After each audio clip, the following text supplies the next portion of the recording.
Yes, he definitely has the height for what he is known for. He is not only the NBA's leading all-time scorer, standing with myself and with Carlos.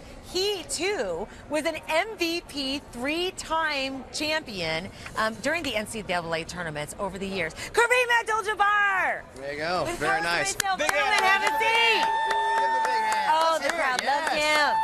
There we go. Have a seat, please. gentlemen. Please have a seat so we can pan down. Thank you for being here. I appreciate it. And so does Carlos. What are you doing here for this weekend? Are you working? I'm working all over the place. Sunday morning, we're going to do the Georgia Dome Powerade dribble, which means we're going to get a whole lot of kids. We're going to dribble around the Georgia Dome. We're going to promote health and fitness with the kids. Monday, I'm doing a party, Prime Sports for the NC2A. You're like, can't I just ever go and enjoy the game? Really, anybody wants to come and hang with us, go to nc2a.com/hospitality. They can find out what we're doing on Monday. And Sunday morning, 11:30, Mayor Reed is going to be out there dribbling with us. I hope he's ready.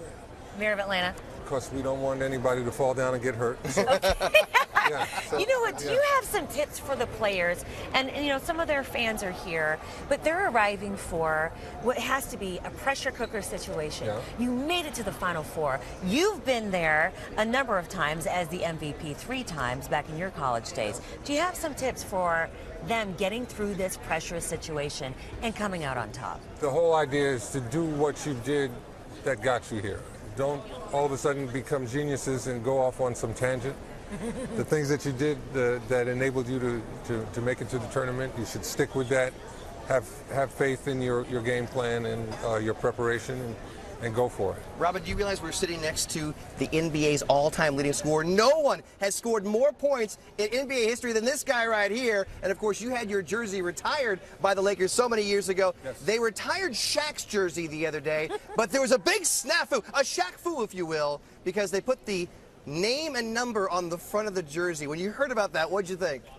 It makes you wonder what they were thinking about, because it was an important night and they screwed it up. But I guess this happens more than we like to think.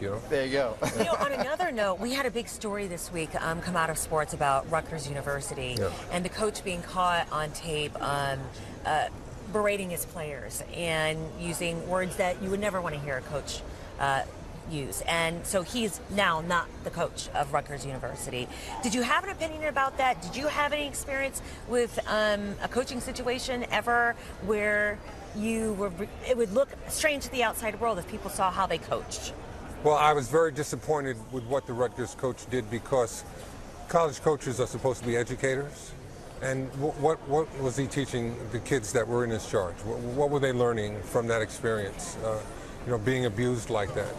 No parent would want their kid to be in that basketball program and have to deal with that. And he should be thinking in those terms. What are the kids going to take from this situation with them through their whole lives? I was so fortunate to play for a great coach like John Wooden, who really understood what he wanted to do. He wanted us to get our degrees and learn how to be good citizens. Yeah. That should be the focus for any college coach. I would be remiss if I didn't ask quickly some of our Twitter questions. Yes. What size shoe do you wear? What size shoe do I wear? D. Segundo writes. I wear my size. Yeah. One more. Kareem, how would you fare if you, Magic Johnson, Larry Bird, Bill Russell, and Michael Jordan somehow, because that's more than 4, all played a Final Four team? Well, I think that would be an incredible team, but we'll never find out about that because we're various ages, stretching over decades. That's why people have sports bars. They go in there, they order some wings, and they argue. And they'll be doing that for years to come. Pick us a champion real quick. Pick us a champion real quick. I picked Louisville to begin with. Okay, Louisville. There we go. Yeah. The Louisville fans love that. Hey, by the way, for a behind-the-scenes look at the Final Four, tune in to CNN's All Access at the Final Four with Rachel Nichols. That's tomorrow on CNN at 3 p.m. Eastern Time, Robin.